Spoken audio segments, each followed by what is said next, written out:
Hello everyone, welcome to the channel. Hope you're all having a fantastic day. Today is Dune Prep Day, and what does that mean, and what are you talking about? Well, for those people who followed my channel or just done random searches on the dunes, I have taken this Pioneer behind me to the dunes, actually to Glamis, twice.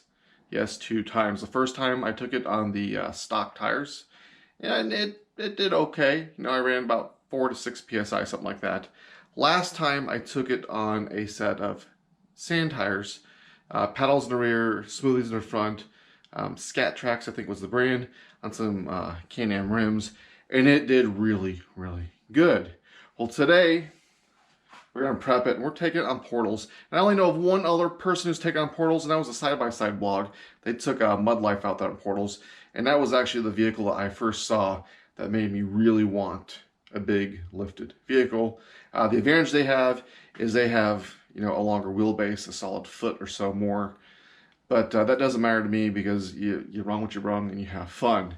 So dune prep, what does that mean? I'm going to do a quick walk around. It's probably going to be a shorter video of what I do to go to the dunes or for any major ride. So let's go ahead and get started. So first thing I do when I do a dune prep or any big riding prep is I do a quick walk around, and I make sure there's no leaks, nothing hanging, whatever. You know your vehicle and what's going on. The next thing I like to do is I go through and I check all of the bolts. Now in previous videos I've shown you where I take a paint marker and I draw the line so I can do a quick walk around on all my vehicles every time we stop for a potty break or a water break, whatever, to make sure nothing is backed off. Well, this time I actually put my hands physically on it. I don't crank on anything with wrenches because everything is torqued down, but I do like to check for something loose, and I look for those lines also. Let me show you what I mean. So what I'll do is I'll come in here and like these jam nuts on all the A-arms. I go ahead and I check every one. Then I grab and I pull and I make sure there's nothing loose. Now on the axles on the front of this, you will get a little play in and out. Remember, I'm running the Rhino 1.0s on the front and the 2.0s on the rear. And then with the portals, I'm just gonna check for leaks. We're good since that last portal change. And then with the shocks, we'll come down. I'll make sure everything's tight, even though these have nylock nuts. Make sure the hat is good up here. You know, it's got a little bit of play. That's the bushing down there to turn, which is fine. And then the limit struts aren't broke. Now, one thing I am gonna do to the shocks that I wouldn't normally do is on the front, I'm gonna turn the compression up 2 clicks right now. I will rub if I bottom out really hard. It's not a big deal. I'm not gonna go drive the big dunes, but we're gonna go ahead and we're gonna turn the compression up because we want a little bit more stiffness compressing. I have these really, really soft because I like the Cadillac ride.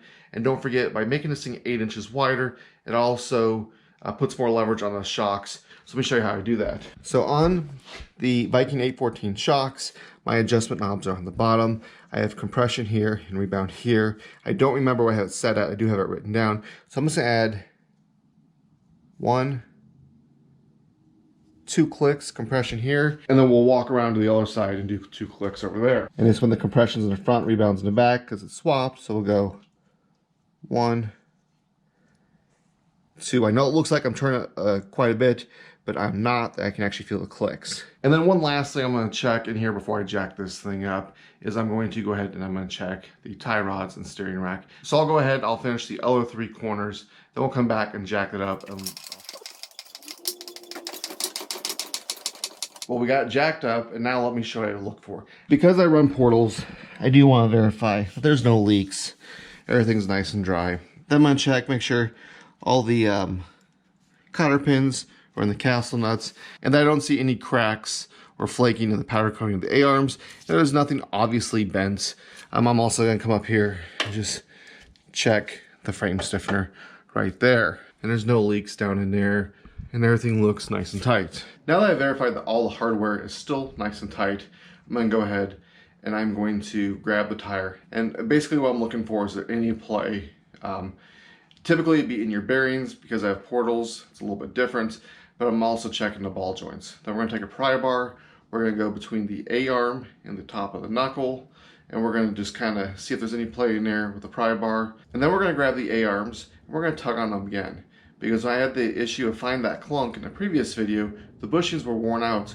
Well, I couldn't tell they were worn out until after I actually jacked this thing up and I grabbed all 4 mounting points. Now, I know these bushings are good, but we're just gonna do the same thing I did previously.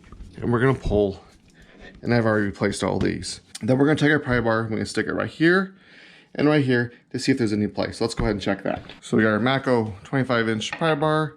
We're just gonna go in here carefully, not to damage the boot, and just give it a little pop to make sure there's no play. There we go. So now it's time to inspect the rear, which is even easier than the front. I already went ahead and inspected it on the ground, just like I showed you before. The rear, basically I'm looking for bad bushings. I'm gonna make sure all the bolts are nice and tight. So we're gonna shake it again. We're gonna double check everything. Come back over here. Now I've already checked, make sure all my jam nuts are tight. We're gonna make sure that nothing's backed off on the bolts or on the portals. No leaks that I can see on either side. We'll double check that one here in a minute. And then we're gonna go ahead and give this tire a good shake too. Once I get all the suspension components and steering components checked out, then I move to the top of the engine. So next thing we'll do is we'll check the oil, we'll check the coolant, and then we're pretty much done with a pre-ride inspection, especially going to the dunes.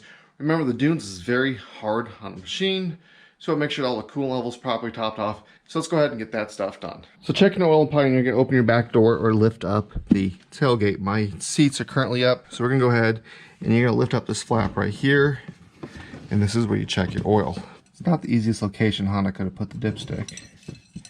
So the oil is nice and full. So once you get your oil checked, I go ahead and I like to check the coolant, even though I carry some spare coolant with me in my tool bag. Let's go ahead and do that. If you look in here, you can see the line right there. My coolant is right at the top.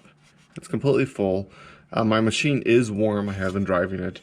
And then there's the low line right there. So this makes it real easy to kind of check.